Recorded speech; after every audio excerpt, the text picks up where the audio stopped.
Hi ನಮಸ್ಕಾರ ಎಲ್ಲರಿಗೂ. ನಾನು Maruti Kiledar. Welcome to the Kiledar talks. Channel ನ ಸಬ್ಸ್ಕ್ರೈಬ್ ಮಾಡಿ, ಲೈಕ್ ಮಾಡಿ, ಹಾಗೆ ಬೆಲ್ ಐಕನ್ ನ ಕ್ಲಿಕ್ ಮಾಡಿ. ಇವತ್ತು ಮುಖ್ಯವಾಗಿ ಯಾರೆಲ್ಲ ಕಾಂಪಿಟೇಟಿವ್ ಎಕ್ಸಾಮ್ ಗೆ ಓದ್ತಿದಿರಲ್ಲ ಅವ್ರಿಗೆ ತುಂಬಾ ದೊಡ್ಡ ಕ್ವಶನ್ ಏನಂದ್ರೆ, ಹಳೆ ಪ್ರಶ್ನೆ ಪತ್ರಿಕೆನ ಹೇಗೆ ಸಾಲ್ವ್ ಮಾಡಬೇಕು, ಹಳೆ ಕ್ವಶನ್ ಪೇಪರ್ ನ ಹೇಗೆ ಬಿಡಿಸ್ಬೇಕು, ಯಾವ ಕ್ವಶನ್ ಪೇಪರ್ ನ ರೆಫರ್ ಮಾಡಬೇಕು, ಆ ನಂತರ ಇತ್ತೀಚೆಗೆ ಟೆಸ್ಟ್ ಸೀರೀಸ್ ಅಲ್ಲಿ ಕೊಡ್ತಾರಲ್ಲ ಆ ಕ್ವಶನ್ ಪೇಪರ್ ನ ಜಾಸ್ತಿ ಪ್ರಿಫರೆನ್ಸ್ ಕೊಡ್ಬೇಕಾ, ಅಥವಾ ಆಗಿ ಹೋಗಿರುವಂತ ಗೌರ್ಮೆಂಟ್ ಎಕ್ಸಾಮ್ ಕ್ವಶನ್ ಪೇಪರ್ ಗೆ ಪ್ರಿಫರೆನ್ಸ್ ಕೊಡ್ಬೇಕಾ, ಯಾವ್ದನ್ನ ಜಾಸ್ತಿ ರೆಫರ್ ಮಾಡ್ಬೇಕು, ಕ್ವಶನ್ ಬ್ಯಾಂಕ್ ತಗೊಂಡ್ ಓದ್ಬೇಕಾ, ಅಥವಾ ಕ್ವಶನ್ ಪೇಪರ್ ನ ವೆಬ್ಸೈಟ್ ಇಂದ ಡೌನ್ಲೋಡ್ ಮಾಡ್ಕೊಂಡು ಓದ್ಬೇಕಾ, ಕ್ವಶನ್ ಬ್ಯಾಂಕ್ ತೊಂದ್ರು ಕ್ವಶನ್ ಪೇಪರ್ ತೊಂದ್ರು ಯಾವ ತರ ಓದ್ಬೇಕು ಅನ್ನೋದು ಗೊತ್ತಿಲ್ಲ ತುಂಬಾ ಜನಕ್ಕೆ. ನಾನು ತುಂಬಾ ಜನ ನೋಡಿದೀನಿ, ಎಲ್ಲೋ ಒಂದು ಹೋಗಿ ಕ್ವಶನ್ ಬ್ಯಾಂಕ್ ತಗೊಂಡ್ಬಿಡ್ತಾರೆ. ಅದ್ರಲ್ಲಿ ಏನಿರುತ್ತೆ, ಮೇಲೆ ಕ್ವಶನ್ ಇರುತ್ತೆ, ಕೆಳಗಡೆ ಆನ್ಸರ್ ಇರುತ್ತೆ. ಮೇಲ್ಗಡೆ ಕ್ವಶನ್ ಓದ್ತಾರೆ, ಕೆಳಗಡೆ ಆನ್ಸರ್ ಓದ್ತಾರೆ, ಮುಂದಿನ ಕ್ವಶನ್ ಹೋಗ್ತಾರೆ. ಮ್ಯಾಕ್ಸಿಮಮ್ ಅಂದ್ರೆ ಒಂದು ದಿನ ಜ್ಞಾಪಕ ಇರುತ್ತೆ ನಿಮ್ಗೆ. ನೀವೇನಾದ್ರೂ ಆ ತರ ಮಾಡ್ತಿದ್ದೀರಾ ಅಂದ್ರೆ ನಿಮ್ಮ ಅಮೂಲ್ಯವಾದ ಟೈಮ್ ನ ಹಾಳು ಮಾಡ್ತಿದ್ದೀರಾ. ದಯಮಾಡಿ ಮಾಡಕ್ ಹೋಗ್ಬೇಡಿ. ಯಾವಾಗ್ಲೂ ಹೇಳ್ತೀನಿ ನಾನು, ಯಾರೆಲ್ಲ ಕಾಂಪಿಟೇಟಿವ್ ಫೀಲ್ಡ್ ಗೆ ಇವಾಗ ಬರ್ಬೇಕಂತಿದ್ದೀರಾ, ಬಂದಿದ್ದೀರಾ, ಬಂದ್ 4 ವರ್ಷ ಆದ್ರೂ ಪರವಾಗಿಲ್ಲ, ದಯಮಾಡಿ ಈ ವಿಡಿಯೋ ನೋಡಿ. ನಿಮ್ಗೆ ಕ್ವಶನ್ ನ ಹೆಂಗೆ ಬಿಡಿಸ್ಬೇಕು, ಅದರಿಂದ ನನ್ನ ಸಬ್ಜೆಕ್ಟ್ ನಾಲೆಜ್ ನ ಹೆಂಗ್ ಗೈನ್ ಮಾಡ್ಬೇಕು ಅಂತ ನಿಮ್ಗೊಂದು ಐಡಿಯಾ ಬರುತ್ತೆ. ಫಸ್ಟ್ ಕ್ವಶನ್, ಯಾರಾದ್ರೂ ನಿಮ್ಗೆ ಕ್ವಶನ್ ಬ್ಯಾಂಕ್ ತಗೊಂಡು ಓದ್ಲಾ ಅಥವಾ ವೆಬ್ಸೈಟ್ ಇಂದ ಕ್ವಶನ್ ಪೇಪರ್ ನ ಡೌನ್ಲೋಡ್ ಮಾಡಿ ಓದ್ಲಾ ಅಂತ ಕ್ವಶನ್ ಇದ್ರೆ, ನನ್ ಫಸ್ಟ್ ಆನ್ಸರ್ ಬಂದ್ಬಿಟ್ಟು ವೆಬ್ಸೈಟ್ ಇಂದ ಕ್ವಶನ್ ನ ಡೌನ್ಲೋಡ್ ಮಾಡ್ಕೊಳ್ಳಿ. UPSC, KPSC ಎಲ್ಲಾನು ಸಿಗತ್ತೆ ವೆಬ್ಸೈಟ್ ಅಲ್ಲಿ, ಡೌನ್ಲೋಡ್ ಮಾಡ್ಕೊಳ್ಳಿ. ಒರಿಜಿನಲ್ ಕ್ವಶನ್ ಪೇಪರ್ ಸಿಗ್ಲಿಲ್ವಾ, ಟೆಲಿಗ್ರಾಮ್ ಅಲ್ಲಿ ಯಾವ್ದಾದ್ರು ಗ್ರೂಪ್ ಅಲ್ಲಿ ಇದ್ದೇ ಇರುತ್ತೆ, ಅದು ನಿಮ್ ಫ್ರೆಂಡ್ ಸರ್ಕಲ್ ಯಾರಿಗಾದ್ರೂ ಗೊತ್ತಿರತ್ತೆ, ಕೇಳಿ ಇಸ್ಕೊಳ್ಳಿ. ಮೇನ್ ಅದನ್ನ ರೆಫರ್ ಮಾಡಿ. ಇನ್ನು ತುಂಬಾ ಹುಡುಗರು ಏನ್ ಮಾಡ್ತಾರೆ, ಕ್ವಶನ್ ಬ್ಯಾಂಕ್ ತಗೊಂಡ್ಬಿಡ್ತಾರೆ. ಕ್ವಶನ್ ಬ್ಯಾಂಕ್ ಓದಿದ್ರೆ ತಪ್ಪಂತ ಹೇಳಲ್ಲ ನಾನು, ಕ್ವಶನ್ ಬ್ಯಾಂಕ್ ಒಳ್ಳೇದು, ಬಟ್ ನಿಮ್ಮ ಓದು ಮೆಥಡ್ ತಪ್ಪಾಗೈತೆ ಅಂತ ಹೇಳ್ತಿರೋದು. ಏನ್ ಮಾಡ್ತೀರಾ, ಒಂದ್ question bank 1,000 question, 5,000 question, 10,000 question ಒಂದೇ ಬುಕ್ ಅಲ್ಲಿ ಇರತ್ತಂತ ನೋಡ್ಬಿಟ್ಟು ತಗೊಂಡ್ಬಿಡ್ತೀರಾ. ಎಲ್ಲ ಚಿಕ್ಕದಾಗಿ ಕೊಟ್ಟಿರ್ತಾರೆ, ಬರ್ಕೊಂದು ಕ್ವಶನ್ ಕೊಡುತ್ತಾರೆ, ಆನ್ಸರ್ ಬಿಟ್ಟಿರ್ತಾರೆ, ಕ್ವಶನ್ ಹಾಕಿರ್ತಾರೆ, ಆನ್ಸರ್ ಕೊಟ್ಟಿರ್ತಾರೆ, ಓದ್ಕೊಂಡ್ ಬಹೆಟ್ ಮಾಡ್ಕೊಂಡ್ ಹೋಗ್ತೀರಾ. ಈ ತರ ಮಾಡಿದ್ರೆ ಯಾವತ್ತೂ ಕ್ಲಿಯರ್ ಆಗಲ್ಲ, ಸ್ಕೋರ್ ಬರಕ್ ಚಾನ್ಸ್ ಇಲ್ಲ ನಿಮ್ಗೆ. ಇದು ಸರಿ ಮೆಥಡ್ ಅಲ್ವೇ ಅಲ್ಲ, ನಿಜವಾಗ್ಲೂ ಹೇಳ್ತೀನಿ. ಈ ತರ ತಪ್ಪನ್ನು ಮಾಡ್ಬೇಡಿ. ಇನ್ನು ಕೆಲವೊಂದು ಸ್ಟೂಡೆಂಟ್ ಯಾವ್ದಾದ್ರು ಕ್ವಶನ್ ಬ್ಯಾಂಕ್ ತುಂಬಾ ಕಲರ್ ಆಗಿದ್ದು, ತುಂಬಾ ಕಾಸ್ಟ್ಲಿ ಇದ್ರೆ ಅವ್ರ ಮೈಂಡ್ ಅಲ್ಲಿ ಬಂದ್ಬಿಡತ್ತೆ, ಓ ಇದು ಕಾಸ್ಟ್ಲಿ ಐತೆ, ತುಂಬಾ ಕಲರ್ ಆಗೈತೆ, ನಾನು ಇದನ್ನ ತೊಗೊಂಡ್ರೆ ಬೇಗನೆ ಪಾಸ್ ಆಗ್ತೀನಿ ಅಂತ. ಈ ದಡ್ಡತನನ ಬಿಡಿ, ಆ ತರ ಯಾವ್ದೂ ಇಲ್ಲ. ಸಬ್ಜೆಕ್ಟ್ ನಾಲೆಜ್ ನಿಮಗ್ ಬಂದು, ನೀವು ಸಬ್ಜೆಕ್ಟ್ ಅಲ್ಲಿ ಗ್ರಿಪ್ ಹಿಡಿದು ಅದ್ರ ಮೇಲೆ ನೀವು ಕ್ವಶನ್ ಪೇಪರ್ ನ ಸಾಲ್ವ್ ಮಾಡಿ ಮೇನ್ ಎಕ್ಸಾಮ್ ಅಲ್ಲಿ ಕ್ಲಿಯರ್ ಆದಾಗ ಮಾತ್ರ ಸೆಲೆಕ್ಷನ್ ಆಗುತ್ತೆ. ಯಾಕಂದ್ರೆ ನಾಲೆಜ್ ಇಲ್ಲ, ಮೇನ್ ಹೇಳ್ಕೊಡೋರಿಲ್ಲ, ಯಾರು ಗೈಡೆನ್ಸ್ ಇಲ್ಲ, ಹೆಂಗ್ ಓದ್ಬೇಕನ್ನೋ ಗೈಡೆನ್ಸ್ ಇಲ್ಲ. ಬಹಳ ಜನ ಮಿಸ್ಟೇಕ್ ಮಾಡ್ತಾರೆ. ತುಂಬಾ ಜನಕ್ಕೊಂದು ಹೇಳಕ್ ಇಷ್ಟಪಡ್ತೀನಿ ನಾನು, ಯಾವುದೇ ಕ್ವಶನ್ ಪೇಪರ್ ತಗೊಳ್ಳಿ, ನೀವು ಒಂದು ಕ್ವಶನ್ ಓದಿದ್ರ ಆ ಕ್ವಶನ್ ಸಂಪೂರ್ಣ ಆಳಕ್ ಹೋಗ್ಲೇಬೇಕು ನೀವು. ಈಗ ಒಂದು ಬಾವಿ ಇರುತ್ತೆ, ಬಾವಿ ಮೇಲೆ ಕಟ್ಟೆ ಮೇಲೆ ಕುತ್ಕೊಂಡ್ ಬಾವಿ ನೋಡೋದಕ್ಕೂ, ಬಾವಿ ಆಳಕ್ ಇಳಿದ್ಬಿಟ್ಟು ಕೆಳಗಡೆ ನೋಡಿ ಮೇಲೆ ಬಂದಾಗ ಅನುಭವ ಆಗೋದಕ್ಕೂ ಬಹಳ ಡಿಫ್ರೆನ್ಸ್ ಐತಿ. ಮತ್ ನಾನ್ ಹೇಳಿದೆ ಅಂತ ನಾಳೆ ಕ್ವಶನ್ ಪೇಪರ್ ತಗೊಂಡ್ ಯಾವ್ದೋ ಒಂದು ಬಾವಿ ಹೇಳೋ ಒಳಗ್ ಹೋಗ್ಬಿಟ್ಟಿದ್ರೆ ಎಲ್ಲಾದ್ರೂ ಮತ್ತೆ ಹಂಗ ಹೇಳ್ತಿರೋದಲ್ಲ ನಮ್ಗೆ. ಇಟ್ ಮೀನ್ಸ್ ನಿಮ್ಮ ನಾಲೆಜ್ ಎಷ್ಟು ಡೆಪ್ತ್ ಹೋಗ್ತಿರಲ್ಲ, ಎಷ್ಟು ಆಳಕ್ ಕರ್ಕೊಂಡು ಹೋಗ್ತಿರಲ್ಲ, ಅಷ್ಟು ನಿಮ್ಗೆ ಜ್ಞಾಪಕ ಉಳಿಯುತ್ತೆ. ನಾನು 1000 ಸರಿ ಹೇಳಿದೀನಿ, ಇವತ್ತು ಹೇಳ್ತೀನಿ. ನೀನ್ 100 ಪಾಯಿಂಟ್ ಓದಿದ್ರೆ ನಿಂಗೆ 10 ಪಾಯಿಂಟ್ ಜ್ಞಾಪಕ ಉಳಿಯೋದು. ನೀನ್ 100 ಪಾಯಿಂಟ್ ಓದಿದ್ರೆ ನೀನ್ 10 ಪಾಯಿಂಟ್ ಜ್ಞಾಪಕ ಉಳಿಯೋದು. ನೀನ್ ಅದಕ್ಕೆ 1000 ಪಾಯಿಂಟ್ ಓದು, ಅಟ್ಲೀಸ್ಟ್ 100 ಪಾಯಿಂಟ್ ಆದ್ರೂ ಜ್ಞಾಪಕ ಉಳಿಯೋದು. ಹೋಗಿ ಡೆಪ್ತ್ ಆಗಿ ಹೋಗಿ. ತುಂಬಾ ಜನ ಕ್ವಶನ್ ಬರುತ್ತೆ,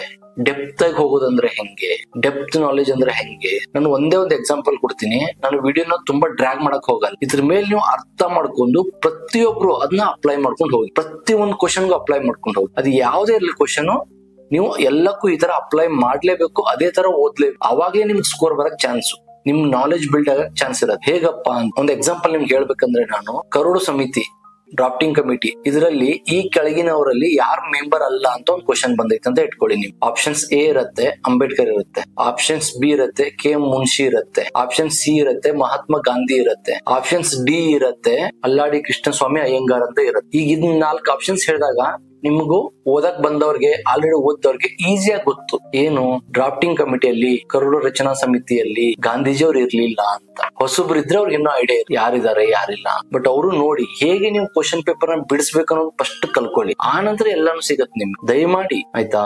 ಇವಾಗ ನಿಮ್ಗೆ ಕ್ವಶನ್ ಬರ್ಬೋದು, ಇವಾಗ ಒಬ್ನು ನಾಲೆಜೇ ಇಲ್ಲ ಕ್ವಶನ್ ಪೇಪರ್ ನ ಹೆಂಗ್ ಬಿಡಿಸ್ಬೇಕಂತ, ಅವ್ನಿಗೆ ಐಡಿಯಾನೇ ಇಲ್ಲ. ಅವನಾದ್ರೆ ಏನ್ ಮಾಡ್ತಾನೆ, ಕ್ವಶನ್ ಓದ್ತಾನೆ ಆಯ್ತಾ, ಕರಡು ಸಮಿತಿಯಲ್ಲಿ ಯಾರ್ಯಾರು ಇದ್ರು ಅಂತ ಆಯ್ತಾ ನೋಡ್ತಾನೆ, ಅದ್ರಲ್ಲಿ ಗಾಂಧೀಜಿ ಇಲ್ಲ ಅಂತ ಗೊತ್ತಾಗತ್ತೆ, ಅದನ್ನ ಓದ್ತಾನೆ ಕ್ವಶನ್ ಬ್ಯಾಂಕ್ ಅಲ್ಲಿ, ನೆಕ್ಸ್ಟ್ ಕ್ವಶನ್ ಹೋಗ್ತಾನೆ. ಇದೇ ಮಾಡೋದು ಅವನು.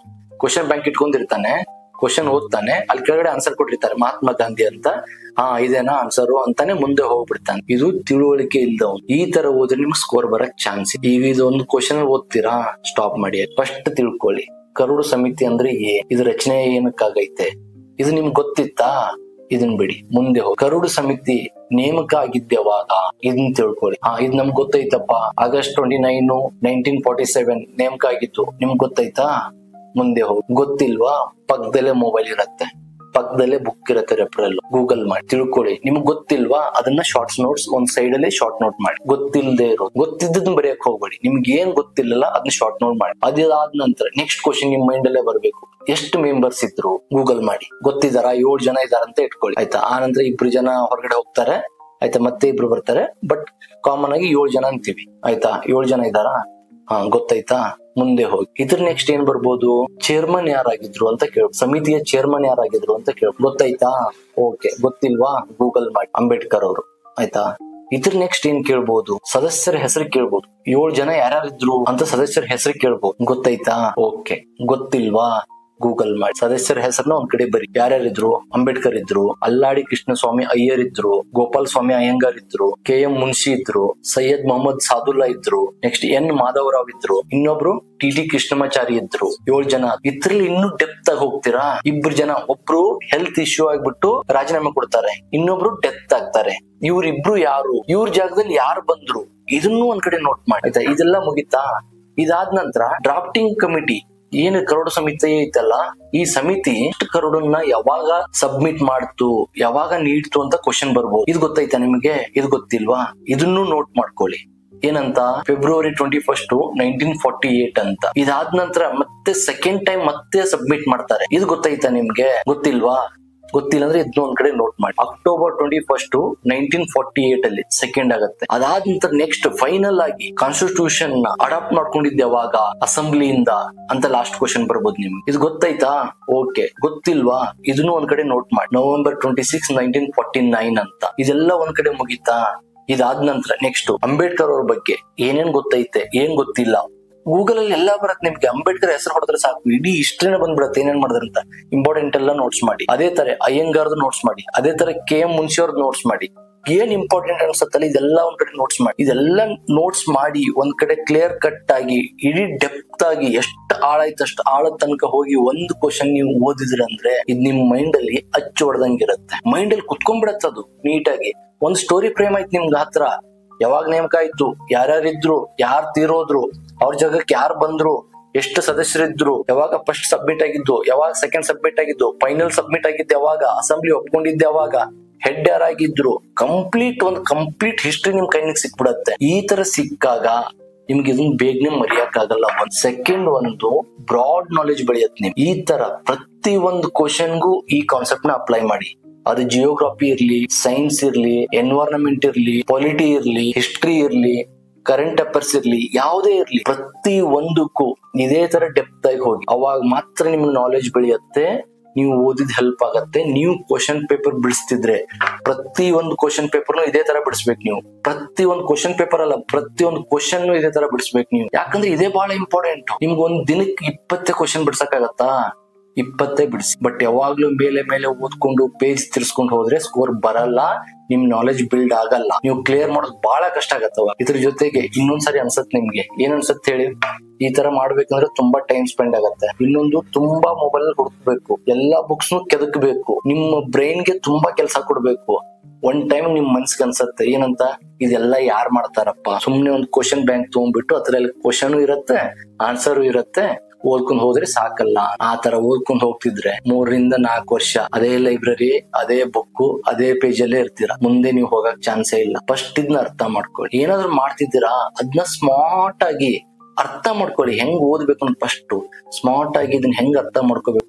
ಈ ಕಾನ್ಸೆಪ್ಟ್ ಒಂದು ನನ್ ತಲೆಯಿಂದ ಹೊರಗೆ ಹೋಗ್ಲೇಬಾರ್ದು. ಹೆಂಗ್ ಓದ್ಬೇಕು ಅನ್ನೋದನ್ನ ಅರ್ಥ ಮಾಡ್ಕೊಂಡು ಓದಿ. ಅವಾಗ ನಿಮ್ಗೆ ಸಬ್ಜೆಕ್ಟ್ ನೋಡಿ ಚೆನ್ನಾಗಿ ಬೆಳೆಯಕ್ ಶುರು ಮಾಡೋದು. ತುಂಬಾ ಜನ ತಪ್ಪು ಮಾಡೋದೇನಂದ್ರೆ ಪೇಜ್ ತಿರ್ಸ್ತಾರೆ. ಯಾವ್ದೊಂದಿಷ್ಟು ದಪ್ಪ ಕ್ವಶನ್ ಬ್ಯಾಂಕ್ ತಗೋತಾರೆ. ಫಸ್ಟ್ ಒಂದ್ 20-30 ಪೇಜ್ ನ ನೀಟಾಗಿ ಓದ್ತಾರೆ. ಅದಾದ ನಂತರ ಅನ್ಸುತ್ತೆ ತುಂಬಾ ಐತಿ ಇನ್ನು ಅಂತ. ಓದು ತಿರ್ಸು ಏನು ಹೆಲ್ಪ್ ಇಲ್ಲ. ನಿಮ್ ಟೈಮು ವೇಸ್ಟ್, ನಾಲೆಜು ಬರಲ್ಲ, ಏನು ಹೆಲ್ಪ್ ಇಲ್ಲ. ನಿಜವಾಗ್ಲೂ ಹೇಳ್ತೀನಿ, ಹೇಗೆ ನೀವು ಮನಗಬೇಕಾದ್ರೆ ನಿಮ್ ಹಾಸಿಗೆನ ತುಂಬಾ ಅಗ್ಲ ದೊಡ್ಡದ್ ಮಾಡ್ಕೊಂಡ್ರೆ ನೀವು ಕಂಫರ್ಟೇಬಲ್ ಆಗಿ ಮನಗ್ತಿರಲ್ಲ, ಇಲ್ಲೂ ಹಂಗೆ ಈ ಕಾಂಪಿಟೇಟಿವ್ ಫೀಲ್ಡ್ ಅಲ್ಲಿ ನಿಮ್ ಸಬ್ಜೆಕ್ಟ್ ನ, ನಿಮ್ ನಾಲೆಜ್ ನ ಎಷ್ಟು ನೀವು ಬ್ರಾಡ್ ಮಾಡ್ಕೊಂಡು ಹೋಗ್ತಿರಲ್ಲ ಅಷ್ಟು ನಿಮ್ಗೆ ಕಾನ್ಫಿಡೆನ್ಸ್ ಬರುತ್ತೆ. ಎಕ್ಸಾಮ್ ಅಲ್ಲಿ ನಿಮ್ಗೆ ಟೆನ್ಷನ್ ಆಗಲ್ಲ, ಪ್ರತಿಯೊಂದು ಆನ್ಸರ್ ಸರಿಯಾಗಿ ಶುರು ಮಾಡ್ತವೆ. ಅವಾಗ ನಿಮ್ಗೆ ಒಂದು ಖುಷಿ ಆಗತ್ತೆ, ಬೇಗನೆ ಎಕ್ಸಾಮ್ ಆಗತ್ತೆ, ಜೀವನ ಸೆಟಲ್ ಆಗುತ್ತೆ. ಫಸ್ಟ್ ಇದನ್ನ ಅರ್ಥ ಮಾಡ್ಕೊಳ್ಳಿ. ಯಾರೆಲ್ಲ ಇನ್ನೂವರೆಗೂ ಓದಿದೀರಾ, ಕ್ವಶನ್ ಬ್ಯಾಂಕ್ ಓದಿದೀರಾ ಅಥವಾ ಕ್ವಶನ್ ಪೇಪರ್ ತೆಗೆದು ಓದಿದೀರಾ, ದಯಮಾಡಿ ಹೇಳ್ತೀನಿ ನಾನು, PC ಆಗ್ಲಿ, PSI ಆಗ್ಲಿ, FD ಆಗ್ಲಿ, SDA ಆಗ್ಲಿ, KAS ಆಗ್ಲಿ, ಯಾರೇ ಕ್ವಶನ್ ಪೇಪರ್ ನ ನೀವು ಡೌನ್ಲೋಡ್ ಮಾಡ್ಕೊಳ್ಳಿ. ಅದ್ರ ಮೇಲೆ ಕ್ವಶನ್ ಪೇಪರ್ ಅಲ್ಲಿ ನಾನು ಈಗ ಹೇಳ್ದಲ್ಲ ಹೆಂಗ್ ಬಿಡಿಸೋದು, ಈ ತರ ಎಲ್ಲ ಪ್ರತಿಯೊಂದು ನೀವು ಸರ್ಚ್ ಮಾಡಿ, ನೀವು ಹುಡುಕಿ, ನಿಮ್ ತಲೆಗೆ ಕೆಲಸ ಕೊಡಿ. ಅವಾಗ ಬೇಗನೆ ಮರೆಯಲ್ಲ. ನೀವು ಎಲ್ಲ ರೆಡಿ ಇರೋ ಊಟ ನೀವು ತಿಂದ್ರೆ 5 ಗಂಟೆ 10 ಗಂಟೆ ಬಾಳ 24 ಗಂಟೆ ಅಂತ ಉಳಿಯಲ್ಲ. ನೀವು ರೆಡಿ ಮಾಡ್ಕೊಳ್ಳಿ, ಕಂಪ್ಲೀಟ್ ಆಗಿ ಪ್ಯಾಕೇಜ್ ನ ನೀವು ರೆಡಿ ಮಾಡ್ಕೊಳ್ಳಿ.